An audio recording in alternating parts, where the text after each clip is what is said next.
ભાવનગર શહેરમાં આરોગ્ય વિભાગ દ્વારા અલગ અલગ જગ્યાએથી દૂધના સેમ્પલ લેવામાં આવ્યા હતા।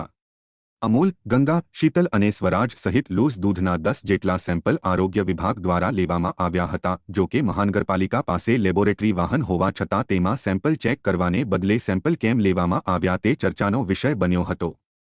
ખાદ્ય પદાર્થ અને આરોગ્યમાં થતી ભેળસેળને અટકાવવા માટે મહાનગરપાલિકાનું તંત્ર એક્શનમાં આવ્યું છે।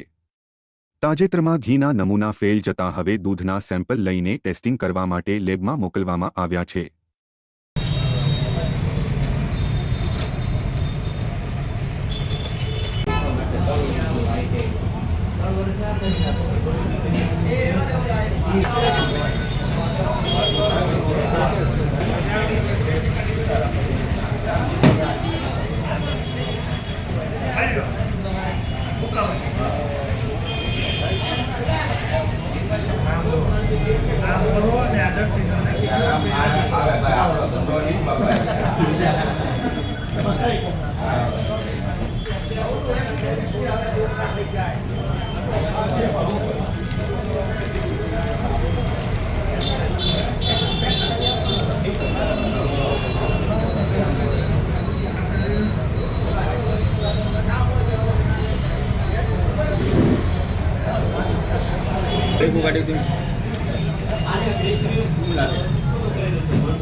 લેબોરેટરી